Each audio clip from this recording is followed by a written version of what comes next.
Bine ați venit, dragi frați și surori în Hristos! Este o bucurie să ne întâlnim astăzi în acest spațiu virtual, unde putem împărtăși împreună gânduri, reflexii și momente de spiritualitate.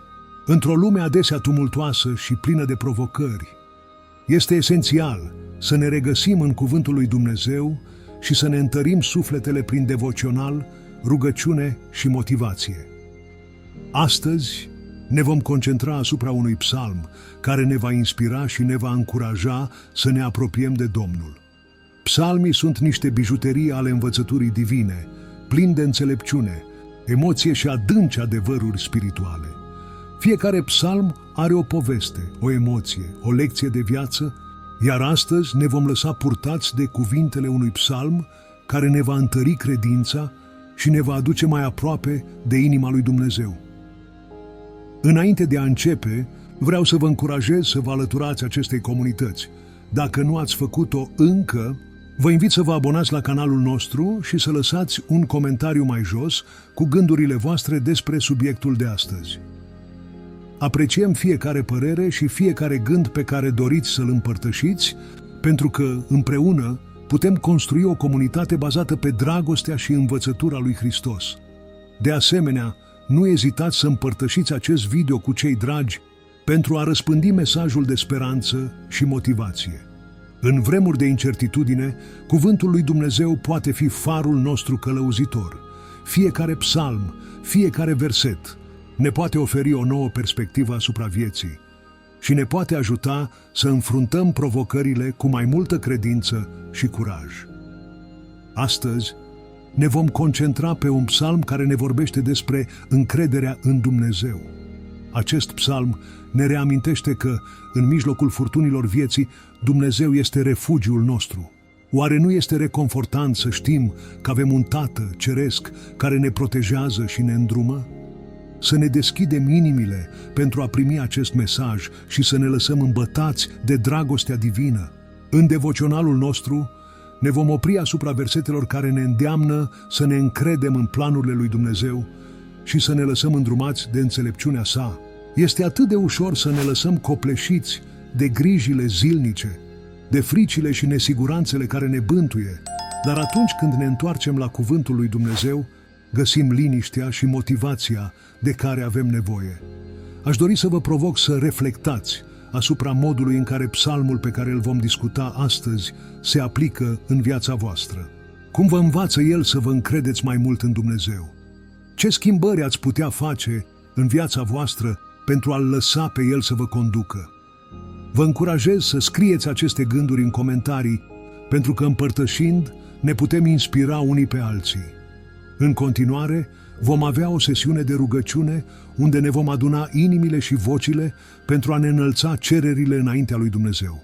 Vreau să vă invit să vă alăturați, să vă concentrați asupra lui Dumnezeu și să aduceți înaintea lui orice nevoie, orice dorință sau orice preocupare. Este un moment special în care ne putem conecta cu Creatorul nostru și putem primi puterea și încurajarea de care avem nevoie. Așadar, pregătiți-vă să fiți încurajați și motivați prin cuvântul lui Dumnezeu. Haideți să ne deschidem inimile și să ne lăsăm transformați de mesajul divin pe care îl vom explora împreună. Dumnezeu are planuri mărețe pentru fiecare dintre noi, iar astăzi este o oportunitate de a ne întări relația cu El. Să începem această călătorie spirituală împreună. Psalmul 8 ne invită să contemplăm măreția lui Dumnezeu și locul nostru în creație. Această meditație profundă ne ajută să ne recunoaștem identitatea și valoarea în ochii Creatorului. Când ne uităm în jur, observăm frumusețea naturii, vastitatea cerului și complexitatea vieții, toate aceste lucruri fiind expresii ale puterii divine. Dumnezeu, care a creat universul cu o simplă poruncă, ne arată bunătatea și dragostea sa prin fiecare detaliu al creației. Reflecția asupra Psalmului 8 ne îndeamnă să ne întrebăm: ce este omul ca tu să te gândești la el? Această întrebare retorică ne face să conștientizăm fragilitatea și limitările noastre.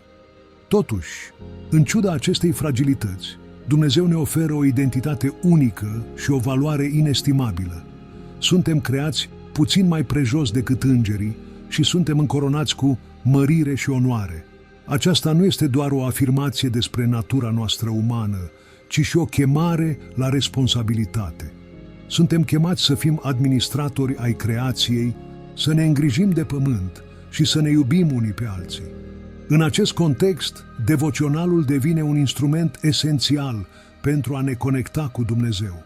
Rugăciunea ne oferă oportunitatea de a ne deschide inimile înaintea Lui, de a-L lăuda pentru mărirea sa și de a ne aduce aminte de locul nostru în planul Său divin.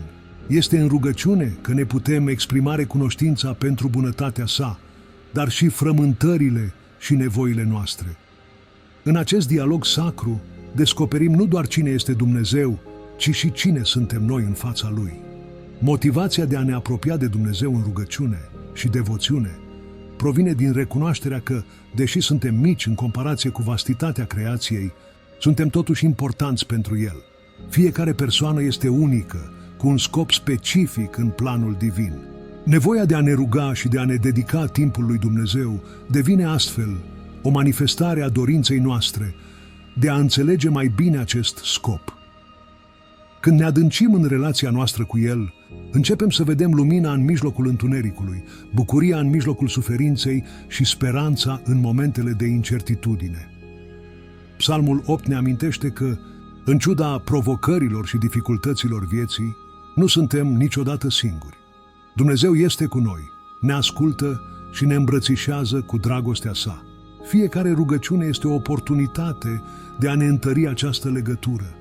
Când ne rugăm, ne deschidem inimile și ne recunoaștem vulnerabilitatea, dar în același timp ne împuternicim prin credința în puterea lui Dumnezeu de a transforma situațiile noastre. De asemenea, în devoționalele noastre, ne putem aminti de toate binecuvântările pe care le primim zi de zi. Recunoștința ne motivează să ne apropiem de Dumnezeu, să ne înălțăm glasurile în laudă și să ne dedicăm timpul pentru a-L căuta. Fiecare moment petrecut în rugăciune este o investiție în relația noastră cu Creatorul. Această relație ne ajută să ne descoperim identitatea și valoarea, să ne înțelegem locul în lume și să ne asumăm responsabilitatea față de cei din jur. În concluzie, Psalmul 8 ne oferă o viziune a măreției divine și a locului nostru special în creație. Ne îndeamnă să ne apropiem de Dumnezeu cu umilință și recunoștință, să ne dedicăm rugăciunii și devoțiunii și să ne lăsăm motivați de dragostea sa. În fiecare zi avem ocazia de a ne întări relația cu El, de a ne regăsi identitatea și de a ne împlini scopul. Aceasta este esența credinței noastre, o călătorie continuă de descoperire și apropiere de Cel care ne-a creat cu un scop nobil. Psalmul 34, 17, 18 ne aduce o lumină profundă asupra condiției umane, în special în momentele de suferință și necaz. Versetul ne asigură că Dumnezeu ascultă rugăciunile celor care se află în dificultate și că El este aproape de cei cu inima zdrobită. Aceste cuvinte sunt o promisiune divină care ne oferă speranță și motivație în cele mai întunecate momente ale vieții noastre. Rugăciunea este un act de credință, o comunicare sinceră cu Creatorul nostru. Când ne rugăm, ne deschidem inimile și ne aducem înaintea lui Dumnezeu toate grijile, temerile și durerile noastre. Psalmistul ne reamintește că nu suntem singuri în suferințele noastre. Dumnezeu nu doar că ne aude, dar este și prezent, aproape de noi, oferindu-ne mângâiere și sprijin. Aceasta este o adevărată sursă de motivație pentru a ne întoarce către El în momentele de criză. În loc să ne lăsăm copleșiți de durerile noastre, putem găsi puterea de a-L căuta pe Dumnezeu, știind că El este acolo pentru a ne ajuta. În zilele noastre, când provocările vieții par copleșitoare, este esențial să ne amintim de această promisiune. Mulți dintre noi ne confruntăm cu stres, anxietate și durere. Viața poate părea o luptă continuă, iar uneori ne simțim pierduți, fără direcție. Însă, în aceste momente, Psalmul 34 ne reamintește că nu trebuie să ne pierdem speranța. Dumnezeu vede fiecare lacrimă, fiecare suspin și fiecare rugăciune rostită din adâncul inimii noastre. El nu este indiferent față de suferințele noastre. Dimpotrivă, El se îngrijorează profund pentru fiecare dintre noi. Motivația de a ne ruga provine din conștientizarea că Dumnezeu este o sursă de ajutor și alinare. Atunci când ne simțim zdrobiți și fără putere, putem găsi forța de a ne ridica din nou prin rugăciune. Este un act de încredere, un pas în credință care ne îmbărbătează sufletele. Rugăciunea nu este doar o cerere de ajutor, este, de asemenea, o modalitate de a ne reconecta cu adevărul divin despre cine suntem și despre cât de mult ne iubește Dumnezeu. Când ne rugăm, ar trebui să ne amintim că nu trebuie să venim la Dumnezeu cu cuvinte frumoase sau formule perfecte. El cunoaște deja nevoile noastre, iar sinceritatea este ceea ce contează cel mai mult. Inima zdrobită, despre care vorbește Psalmul 34, este o inimă deschisă, vulnerabilă, care se întoarce spre Dumnezeu cu credință. Aceasta este o motivație puternică de a persevera în rugăciune, chiar și atunci când pare că nu există răspunsuri imediate. De asemenea, este important să ne amintim că nevoile noastre nu sunt doar fizice sau emoționale, ci și spirituale. În momentele de suferință, Dumnezeu ne cheamă nu doar să căutăm ajutor pentru problemele noastre imediate, ci și să ne întărim relația cu El. Aceasta este o invitație la o viață de devoțiune mai profundă, la o comunicare continuă cu Creatorul nostru. Rugăciunea devine astfel nu doar un refugiu în momentele de criză, ci și o practică zilnică care ne îmbogățește sufletul și ne întărește credința. În concluzie, Psalmul 34 cu 17-18 ne oferă un mesaj de speranță și motivație. Ne amintește că, indiferent de dificultățile cu care ne confruntăm, putem găsi alinare și sprijin în prezența lui Dumnezeu. El este aproape de cei cu inima zdrobită și ascultă cuvintele noastre de strigare. Astfel, să ne angajăm în rugăciune cu încredere, știind că Dumnezeu este acolo, gata să ne susțină și să ne mângâie în fiecare etapă a vieții noastre. Psalmul 37:4 ne oferă o promisiune profundă și transformatoare. Desfătează-te în Domnul și El îți va da tot ce-ți dorește inima. Această afirmație nu este doar o simplă încurajare, ci un adevăr profund care ne invită la o relație intimă cu Creatorul nostru. Într-o lume plină de distrageri, anxietăți și dorințe neîmplinite, acest verset ne îndeamnă să ne întoarcem privirile către Dumnezeu, să ne găsim plăcerea în El și să ne supunem dorințele noastre voinței Sale. La prima vedere, am putea interpreta acest verset ca o promisiune de împlinire a tuturor dorințelor noastre, dar este esențial să înțelegem că adevărata împlinire vine dintr-o relație profundă și autentică cu Dumnezeu.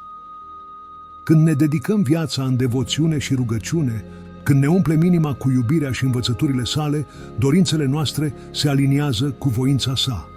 Astfel, ceea ce dorim devine tot mai mult în acord cu ceea ce El dorește pentru noi. Devoțiunea nu este doar o rutină zilnică, este o alegere conștientă de a-L pune pe Dumnezeu în centrul vieții noastre.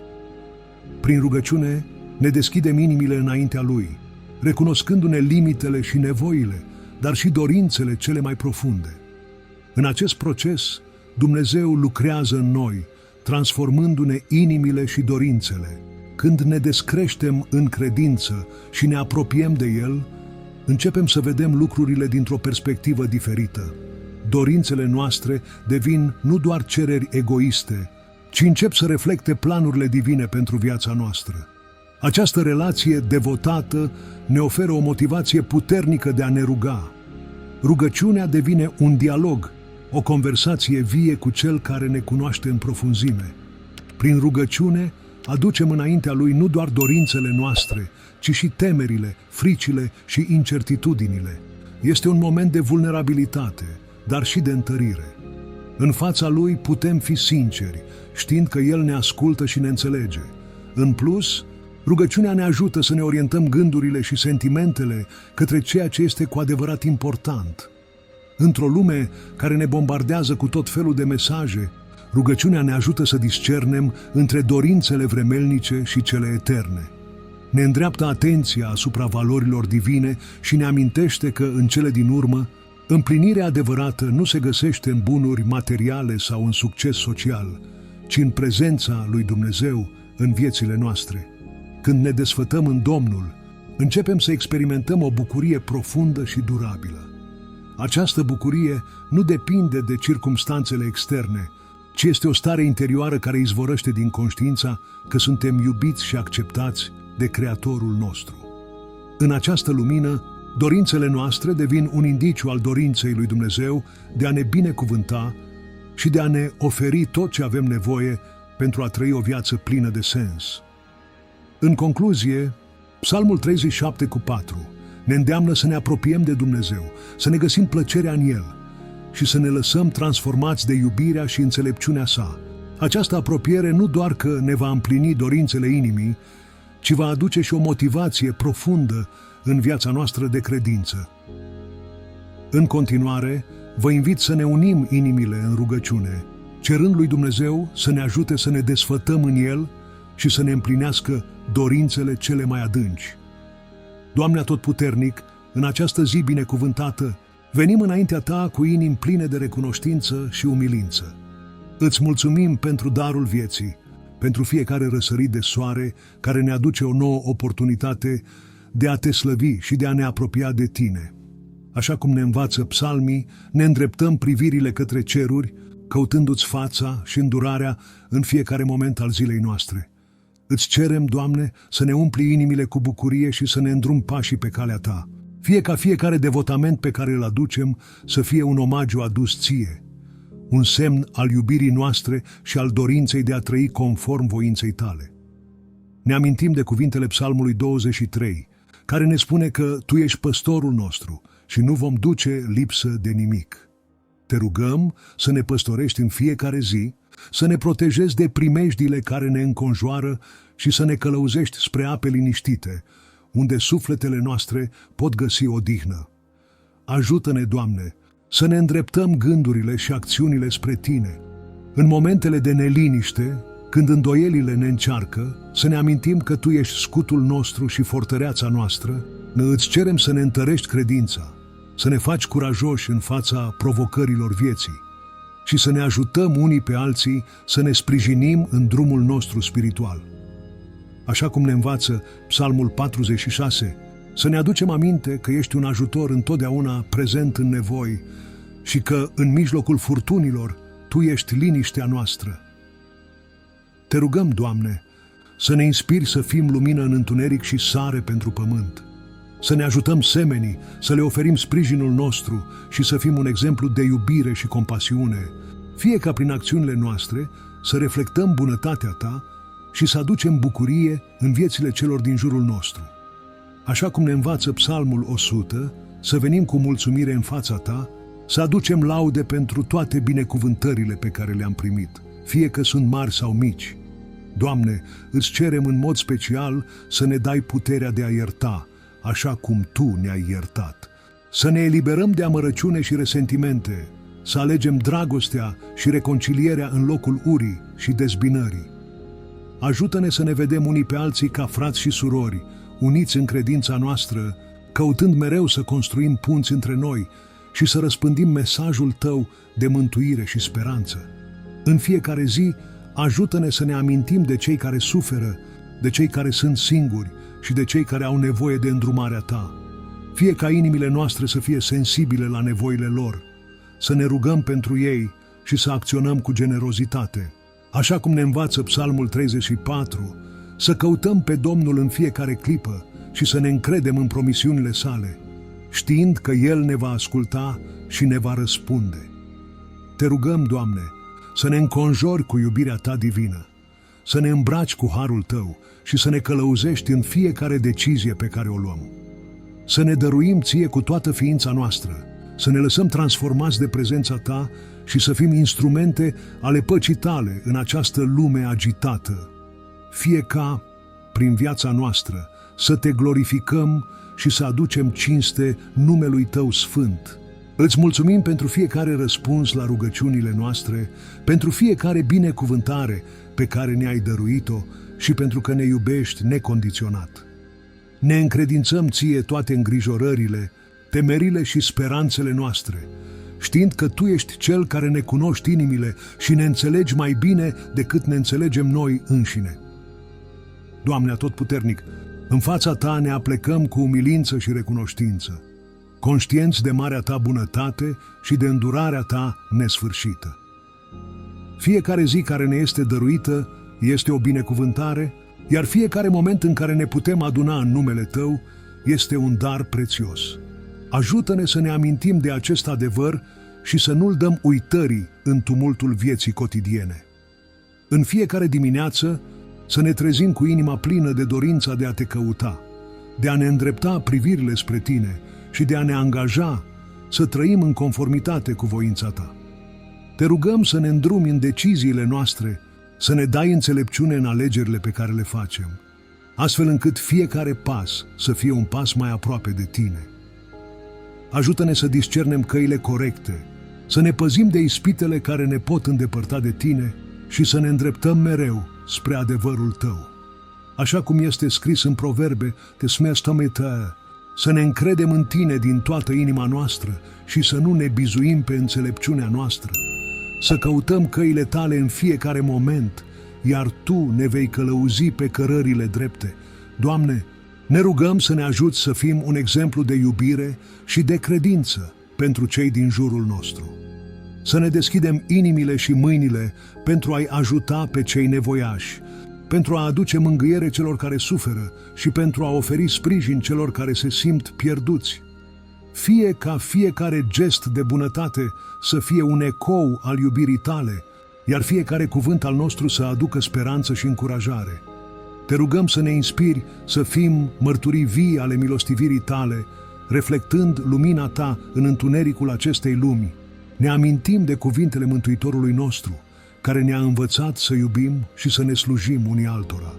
Ajută-ne să ne împlinim această chemare cu toată sinceritatea și devotamentul, fie că dragostea noastră față de semeni să fie o extensie a dragostei Tale față de noi.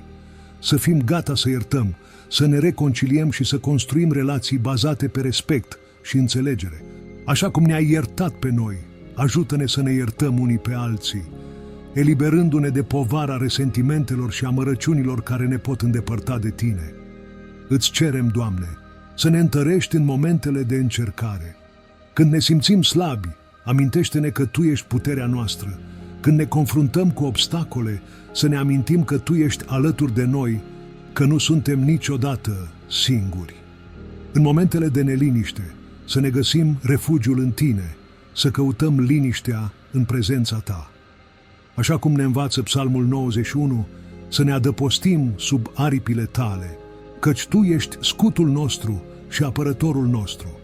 Doamne, îți cerem și pentru cei care sunt în suferință, pentru cei care luptă cu boala, cu singurătatea sau cu durerea, fie ca Tu să le aduci alinare și mângâiere, să le oferi speranță în mijlocul întunericului. Ajută-ne pe noi să fim un sprijin pentru ei, să le ascultăm durerile și să le oferim ajutorul nostru, cu inimi pline de compasiune. Fie ca fiecare rugăciune pentru cei în nevoie să fie un semn al dragostei noastre față de Tine și față de semenii noștri. Îți mulțumim, Doamne, pentru toate oportunitățile pe care le avem de a Te slăvi în viața noastră de zi cu zi. Ne angajăm să fim recunoscători pentru fiecare binecuvântare, fie că este mare sau mică, și să răspândim această recunoștință în jurul nostru. Fie ca fiecare zi să fie o ocazie de a Te lăuda și de a Te glorifica, de a trăi în conformitate cu învățăturile Tale și de a fi instrumente ale păcii și iubirii Tale. Încheiem această rugăciune, Doamne, cu inimile noastre deschise și pline de speranță. Ne încredințăm Ție, știind că Tu ești Cel care ne iubești și ne îngrijești, și ne bazăm pe promisiunile Tale. Te rog să ne asculți rugăciunile, să ne împlinești nevoile și să ne călăuzești pe drumul credinței. Amin. Sper că mesajul de astăzi v-a adus o rază de lumină în inimile voastre și ați găsit un moment de liniște și reflexie. În viața noastră de zi cu zi, este atât de important să ne oprim și să ne conectăm cu Dumnezeu, să ne aducem aminte de învățăturile Sale și să ne întărim credința. Fiecare verset din psalmii ne vorbește despre dragostea, îndurarea și puterea Lui și ne reamintește că, indiferent de încercările prin care trecem, El este mereu alături de noi. Dacă această devoțională a rezonat cu voi, vă încurajez să lăsați un like și să ne împărtășiți gândurile voastre în comentarii.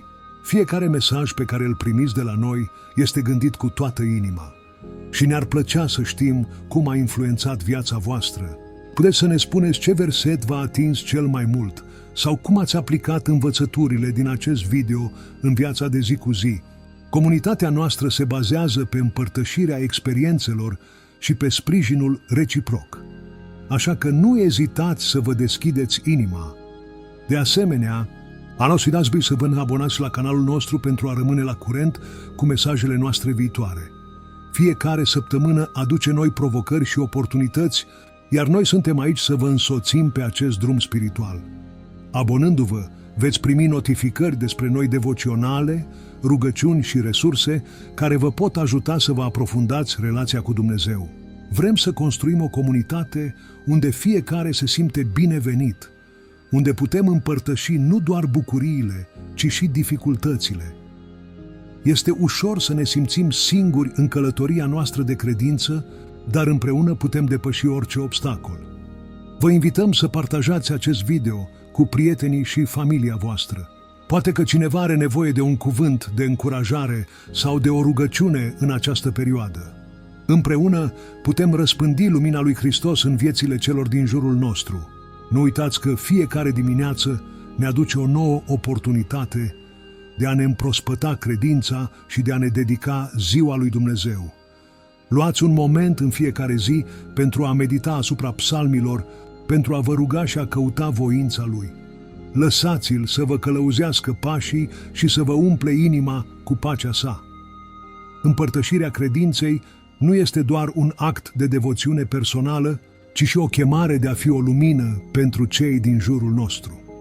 Vă mulțumim că ați fost alături de noi astăzi.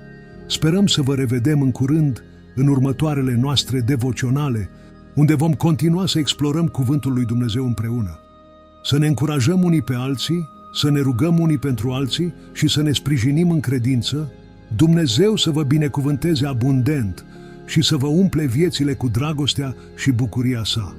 Până data viitoare, să rămâneți binecuvântați și să fiți o binecuvântare pentru cei din jurul vostru.